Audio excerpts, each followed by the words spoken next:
Eastern State Penitentiary is considered by many to be one of the most haunted locations in the world. Reports vary from screams in the night, figures that lunge at you, and the intense feeling of being watched. Like many of the prisons of the past, abuse and harsh punishments were a daily occurrence. If you were not avoiding the abuse from prison guards, you were trying to stay off the radar of some of the most notorious criminals at that time. Today we will explore the Eastern State's dark history and the hauntings that began even before the penitentiary became the tourist attraction that it is today. The Quakers of early Philadelphia were pacifists who disliked the flogging, whippings and executions that were carried out in prisons back then. They believed criminals could be forced to regret their crimes without any acts of violence, and with this in mind, the construction of Eastern State began in 1821. The building was designed by John Haviland, sprawling across 10.5 acres and costing $800,000, which by today's standards is around $29 million. It held the title of being the largest and most expensive public structure in the USA. Haviland said that he wanted the building itself to instill fear in anyone thinking about committing a crime. It featured vaulted ceilings and skylights that were meant for letting in God's light. Each cell was equipped with a toilet, running water, heat, and of course a Bible. The idea was that each prisoner would be completely isolated, living alone in a cell and being fed through slots in the door 3 times a day. Guards even wore fabric over their shoes so that the prisoners wouldn't hear them approaching. Even while working, they were forced to wear heavy masks so that no communication with other inmates could happen. Now sure, you could say that the prisoners were not being whipped or hit in any way, but solitary confinement was torture, as we are sociable by nature.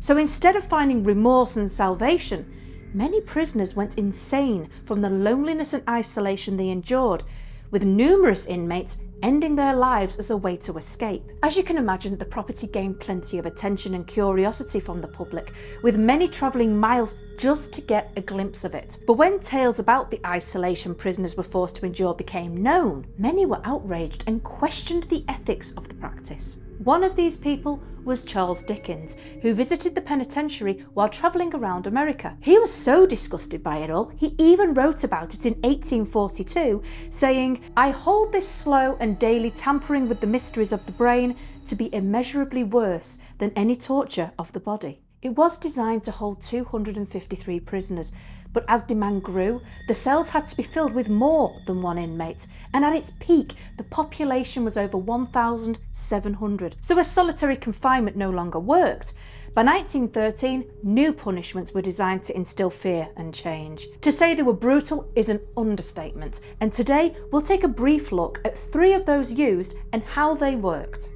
First, there was the water bath, which was something you didn't want to endure during winter months. The guards would dunk the prisoner's head in ice-cold water and then hang them up on a wall overnight.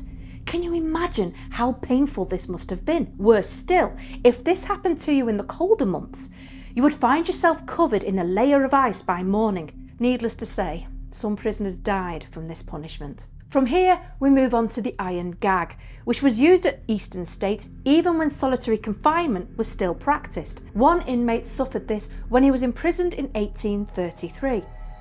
After being slowly driven insane by the lack of communication, Matthias McCumsey couldn't take it any longer and tried to chat secretly with a fellow prisoner, but was caught by the guards. They bound and shackled his hands behind his back, and then placed an iron gag over his tongue that was attached by chains to the shackles on his wrists. The idea was that if the prisoner relaxed at all in the time they were wearing the device, the mechanism would start to tear out the tongue. Well, after 1 hour of being in this horrible position, the guards decided to check in on Matthias and discovered him dead on the floor. His tongue had been completely ripped apart, causing him to bleed to death. Now, I can only imagine how horrific this death must have been. Not only the trauma of knowing your tongue was being ripped from your mouth and the pain, but choking on your own blood too. Next, we move on to the mad chair.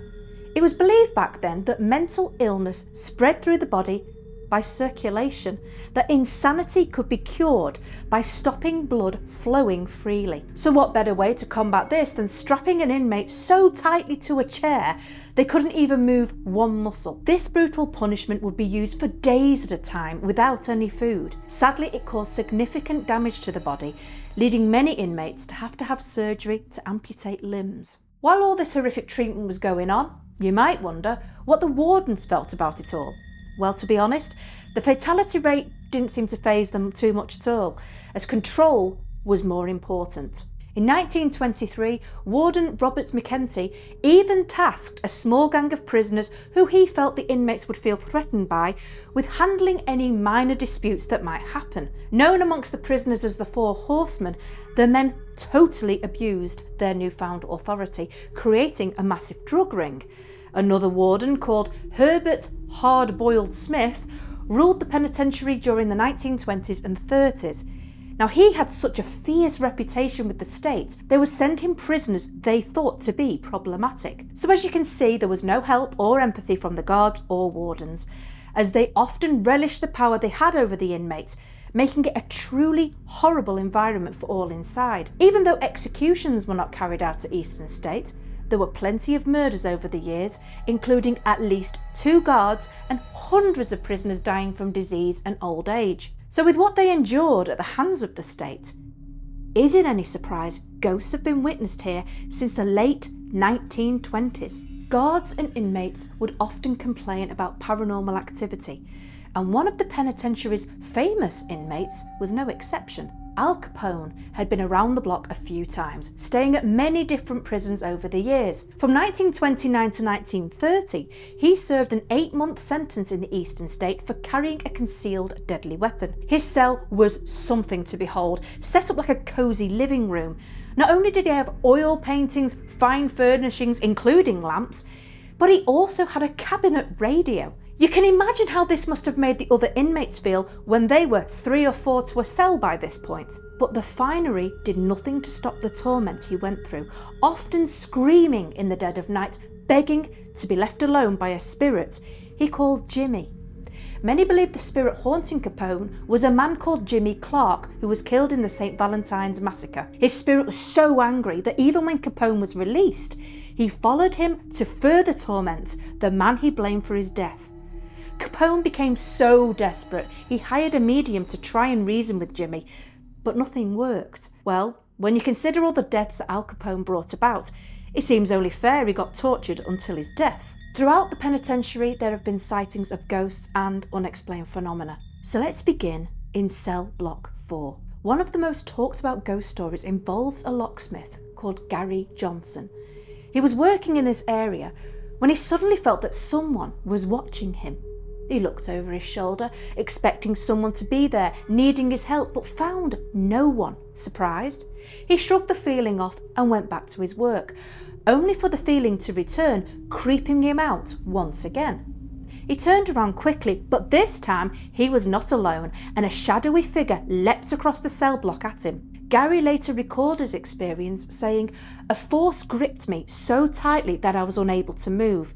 It was a negative, horrible energy that exploded out of the cell in a blast of cold air." Well, that just sounds horrific, but cell block 4 has even more paranormal happenings, with visitors seeing the tormented faces of inmates staring back at them from cell walls.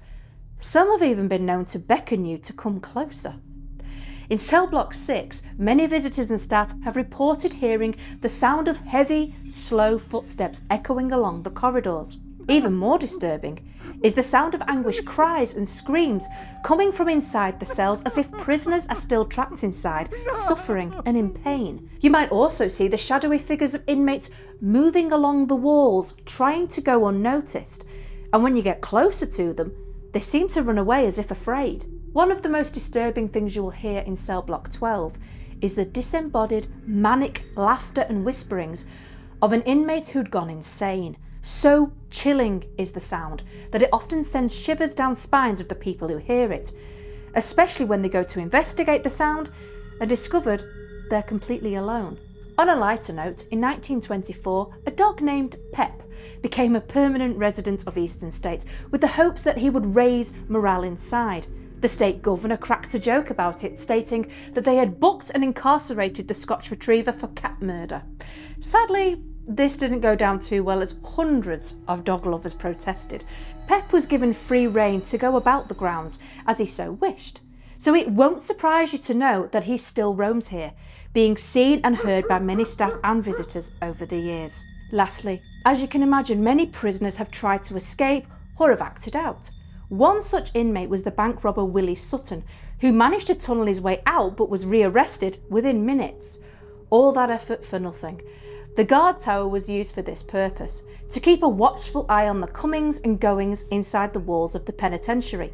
One guard has taken his duties so seriously, he's still seen carrying them out in the tower, forever watching out for disruptive prisoners. When the prison closed in 1971, it had many problems, including electrical and mechanical. The expense to restore was too much, and so the inmates were transferred to Greaterford Prison. For a long period of time, the ghostly inmates were kept company by stray cats and vegetation that started to grow in and between the walls. Then, in 1994, Eastern State reopened for public tours while also being a museum and historic site. If you have been to see Eastern State Penitentiary yourself, why not share your experiences in the comments below? Did you sense anything paranormal? Did it make you feel on edge? Or did you just find the place to be a lesson on how not to do things in the future? I hope you enjoyed today's episode. If you did, please hit the like and subscribe button so you don't miss my other ghostly episodes. As always, stay safe out there.